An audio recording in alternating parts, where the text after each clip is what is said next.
صرف میں یہ چاہ رہا تھا کہ یہ اس پہ ذرا آپ غور و فکر کریں کہ یہ ہے عملی چیز کہ جس سے ہم بڑھیں گے آگے کی طرف. اگر حدیث کی کتاب نہیں پڑھ رہے ہیں اور اس میں سے حدیث میں سے سبق نکال کے لسٹیں نہیں بنا رہے ہیں, اگر سیرت النبی صلی اللہ علیہ وسلم کی کتاب نہیں پڑھ رہے ہیں اور اس میں سے جو واقعات پیش کیے جا رہے ہیں, جو کیفیات پیش کی جا رہی ہیں, اس کو اختیار نہیں کر رہے ہیں, سمجھ نہیں رہے ہیں اس چیز کو, تو دراصل ہم پیروی نہیں کر رہے ہیں. اور اگر پیروی نہیں کر رہے تو اللہ سے محبت نہیں کر رہے ہیں. تو اسی کے ساتھ میں جو ہے اس دعا کے ساتھ کہ اللہ تعالیٰ ہمیں نبی کریم صلی اللہ علیہ وسلم کی سچی محبت بھی عطا فرمائے, ان کی پیروی کرنے کے لیے ان کی سیرت کا, ان کی سنت کا, ان کی احادیث کا مطالعہ کرنے کی توفیق بھی عطا فرمائے, ان کو سمجھنے والا بنائے, ان پر عمل کرنے والا بنائے, ان کو دنیا میں پھیلانے والا اللہ تعالیٰ ہمیں بنائے. اللہ تعالیٰ ہمیں شامل فرمائے کہ جن سے اللہ محبت کرتا ہے, جو اللہ سے محبت کرتے ہیں. اور میں آج کی باقاعدہ جو ہے دعا کے لیے آج درخواست کروں گا سجاد حیدر بھائی سے. سجاد بھائی آپ دعا. لیکن ڈاکٹر ظفر صاحب مجھے نظر آ رہے ہیں. ڈاکٹر صاحب آپ یہاں موجود ہیں, اگر آپ کچھ ہمارے لیے کوئی ہدایت کچھ دینا چاہیں.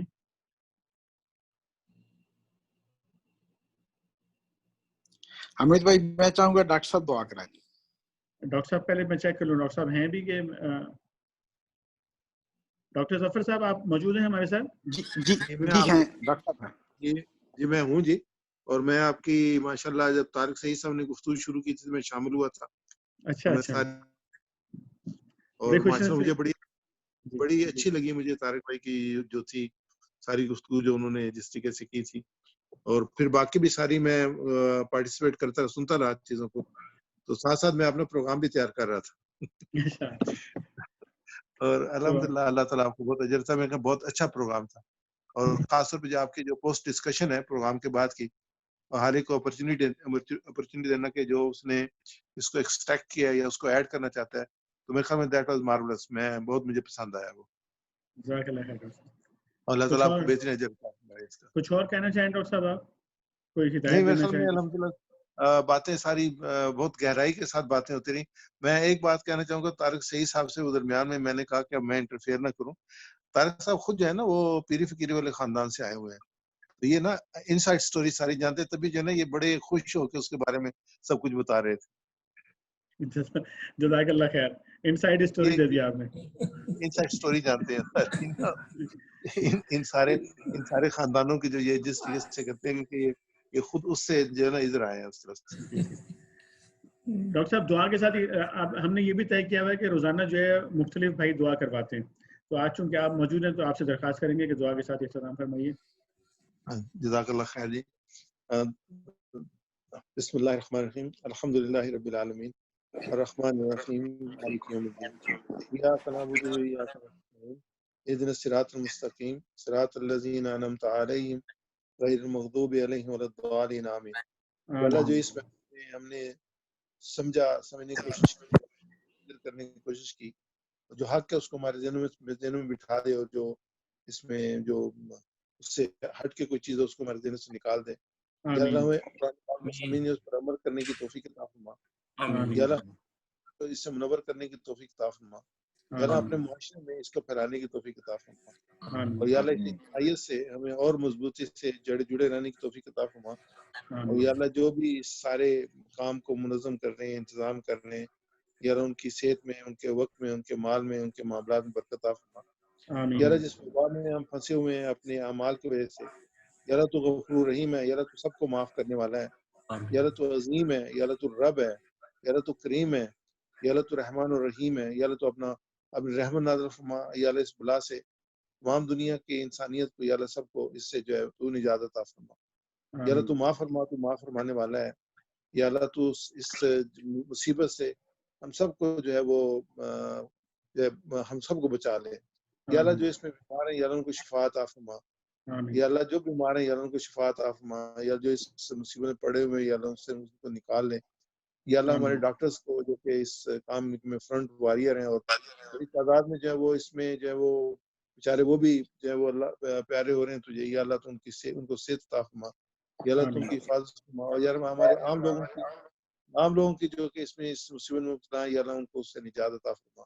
یا اللہ تو اپنی رحمت اور پوری انسانیت پہ, یا اللہ تمام لوگوں پہ, تمام دنیا پہ تمام انسانوں پہ یا اللہ تو اپنا کرم فرما اور یا اللہ اس وبا سے میں نجات عطا فرما. آمین. اللہم صلی علی سیدنا مولانا محمد وعلی آل سیدنا مولانا محمد مبارک وسلم علیہ. اللہم اجمعین برحمتک یا ارحم الراحمین. حافظ عبد الوحید صاحب کے لیے ڈاکٹر صاحب دعا کرا دیں، اللہ تعالیٰ ان کو صحت دے. اللہ تعالیٰ ان کو صحت عطا فرمائے. ابھی ہمارے ایک دوست کل انتقال ہوا ہے اعجاز بھائی کا، ماشاءاللہ بہت ہی خوبصورت شخصیت تھی، منفوع کے ہمارے حلقے کے ناظم تھے. اللہ تعالیٰ ان کی بھی درجات بلند کرے، ان کی منزلیں آگے آسان فرمائے اور ان پہ ان کے گھر والوں کو اللہ تعالیٰ جو ہے وہ آسانی پیدا کرے. امیر جماعت صاحب کو امیر جماعت منور حسن صاحب جو ہے ان کی طبیعت خراب ہے، وہ ہاسپٹل میں ایڈمیٹڈ ہیں. دعا کریں اللہ تعالیٰ ان کو بھی مکمل شفا عطا فرمائے. میرا اپنے بھائی ہیں ان کو جو وہ کورونا اور اس قسم کی یا اس میں ہے، دعا کریں اللہ تعالیٰ ان کو بھی شفا عطا فرمائے. اور ہمارے ایک بڑے اچھے دوست ہیں ہمارے ہاسپٹل میں ڈاکٹر اظفر صاحب، ان کو وہ بھی آج ان کو بھی کورونا پازیٹیو آیا ہے، اس کے بھی ان کے لیے دعا کریں اللہ تعالیٰ ان کو بھی شفا عطا فرمائے. یا اللہ اس مرض میں مبتلا ہے یا اللہ سب کو شفا عطا فرما، سب کے لیے آسانی فرما، سب پہ اپنا کرم فرما، سب پہ اپنے رحمت نازل فرما اور ان کو خیریت کے ساتھ ان کے گھر میں پہنچا دے. اللہم اغفر وارحم انت خیر الراحمین اجمعین برحمتک یا ارحم الراحمین. آمین یا رب. جزاک اللہ خیر ڈاکٹر. جی السلام علیکم. وعلیکم